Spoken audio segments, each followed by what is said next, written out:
Elmer et le papillon. Elmer, l'éléphant bariolé, se promène quand une voix le salue du haut d'un arbre. « Bonjour Elmer !»« C'est toi, singe ?» demande Elmer. « Non, c'est moi !» répond en riant son cousin Walter, caché derrière un buisson. Elmer éclate de rire. « Bonjour Walter, dit-il, tu es vraiment très fort pour faire des farces avec ta voix.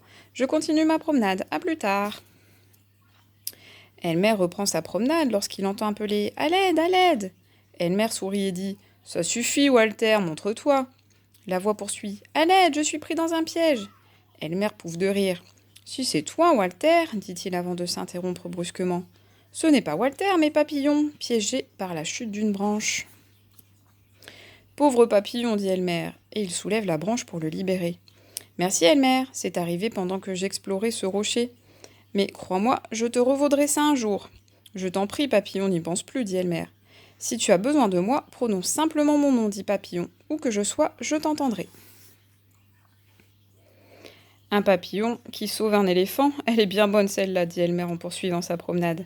Le chemin bifurque bientôt. Elmer s'arrête devant le sentier le plus étroit. Je ne suis jamais allé de ce côté, dit-il, ça a l'air intéressant.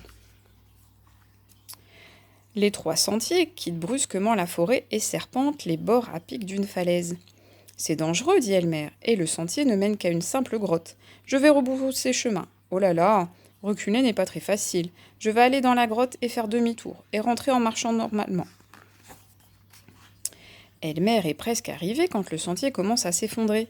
Il se réfugie dans la grotte, mais derrière lui, une partie du chemin a déjà disparu.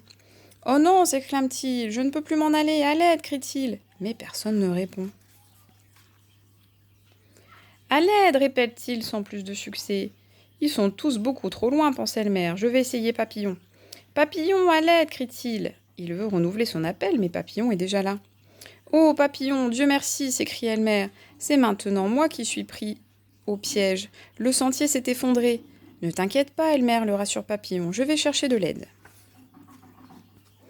Papillon trouve Walter en train de faire rire un troupeau d'éléphants. Il leur expose la situation. Les éléphants se précipitent immédiatement au secours d'Elmer. La falaise surplombe dangereusement la vallée, et la plupart des éléphants s'écartent prudemment du bord. Walter disparaît dans la forêt. Un ou deux éléphants se penchent avec précaution pour essayer de voir Elmer. « J'aperçois sa trompe, dit l'un d'eux.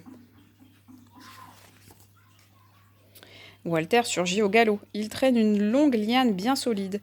Il en jette une extrémité dans le vide en criant « Elmer, attrape !»« Noue la corde autour de toi et tiens bon, dit Papillon. Ne t'en fais pas, tout ira bien. » Elmer s'accroche fermement et crie « Je suis prêt !» Les éléphants tirent sur la liane. Elmer se retrouve balancé dans le vide, puis doucement hissé jusqu'au sommet.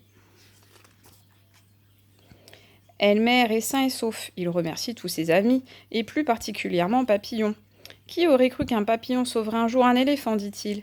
Mais un cri s'échappe de la grotte. « Et moi alors ?» Les éléphants s'inquiètent. « Il reste quelqu'un là-bas ?» « C'est juste la voix de Walter, dit Elmer. Allons le surprendre. » Mais Walter rentre déjà chez lui au grand galop.